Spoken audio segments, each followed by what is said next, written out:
Silamɛw anw bɛ yan an nana yan depuis premier match la an ye gɛlɛya minnu sɔrɔ fo ka taa se Mali ka qualification na bi n bɛ kuma Solomani Jabate tɔgɔ la k'a fɔ maliyɛnw ye ko an ɲuman bɛ yan foyi t'an na mais ko gɛlɛya b'an kan an natɔ ka bɔ Mali la ministère des sports mɔgɔw u ye $6,000,000 CFA ta ka d'an ma ko appui a $6,000,000 la supporter fɛn fɛn bɔra Bamakɔ ka na n'o ye Bamakɔ supporteriw ye 6,000,000 dir'u ma ye sur place aw tulo bɛ na wa an selen yan 2,000 dira supporter kelen kelen bɛɛ ma donc n'i y'a jateminɛ $6,000,000 la n'i ye mɔgɔ 100 ni mɔgɔ 50 ta i bɛ jate ka wari da donnen don an nana yan ka match 2 ta sabanan an taara San Pedro an ye supporteriw la déplacé supporter kelen kelen bɛɛ dumuni sara la dɛrɛmɛ 500 CFA dir'i ma i tatɔ 500 i segintɔ ni nkalon don aw bɛ aw tulo b'a la an selen an ye so sara dɛrɛmɛ 1 ma d'anw ma komi appui $6,000,000 CFA kɔfɛ donc $6,000,000 appui mun fɔra wari min dira Bamako a y'o jate n'o bɔra la mun de bɛ to foyi bi an ye nin video kɛ an ka président ba Asimi Goïta excellence a y'a seko kɛ an ye nka ne hakili la balontan tɛ balontan don ye balontan bɛ labɛn an bɛ yɔrɔ min bi an ka mɔgɔw bɛ kɛnɛma solution tɛ anw bolo an y'a ɲini ŋaniya ɲuman bɛɛ fɛ mɔgɔ mɔgɔ bɛ yen n'i bɛ se ka an dɛmɛ pour que an k'an ka Buwake match préparer parce que an ye min faamu jamana ko la ni mɔgɔ dɛsɛra i b'i ɲɛsin ka jamana de ma nka bi anw kɛra ko falatɔw yan an ɲɛ tɛ mɔgɔ la an nali kana bila bi la fédération malienne de football mɔgɔw nana fɔ siɲɛ 2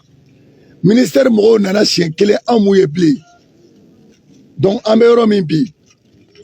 an b'an ka ministre fo an ye gɛlɛya minnu sɔrɔ a y'a accompagner mais balontan a bɛ labɛn de anw kan ka bɔ yan ka taa Buwake an t'a dɔn an b'a kɛ cogo min an bɛ so minnu kɔnɔ u y'an bila kɛnɛma parce que wari t'an bolo k'a sara bɛɛ b'a dɔn maliyɛn ko famille ko de don mɔgɔ minnu bɛna dumuni na an tɛ se k'u jɛ dumuni na n'a fɔra k'i ka mɔgɔ 200 balo daraka tilelafana surafana k'u la loger a ka gɛlɛn malgré ça an m'an yɛrɛ bonya mɔgɔ si ma supporteriw tulo bɛ mankan na y'an ye dɔw bila villa dɔw kɔnɔ ka dɔw bila hôtel dɔw kɔnɔ mais an bɛ yɔrɔ min bi an dɛsɛra jɔnko Ala an b'a ɲini ŋana ɲumantigi bɛɛ fɛ an yɔrɔ dɔnnen don u k'an dɛmɛ nin ko tɛ mɔgɔ kelen ko ye jamana ko de don Kucala supporteriw bɛ yan Sikaso supporteriw bɛ yan Buguni supporteriw bɛ yan Kita supporteriw bɛ yan Bamako supporteriw bɛ yan Mopti supporteriw bɛ yan Gao supporteriw bɛ yan Kidali représentantw bɛ yan ko fitinin tɛ an dun an y'a ye kunun an ye baara min kɛ terrain na an bɛ fɛ ka baara kɛ min ka bon n'o ye mais an y'a ɲini ŋaniya ɲumantigi bɛɛ fɛ ne Sekinɛ Dɛnba mankan don an bɛ yan Musafa Koromaga bɛ yan Gawusu Jiginɛ bɛ yan Solomani Jabate bɛ yan ne yɛrɛ Sekinɛ Dɛnba bɛ yan aw ɲɛ bɛ jama min na an y'a ɲini Ala fɛ Ala ka dɔ fara kan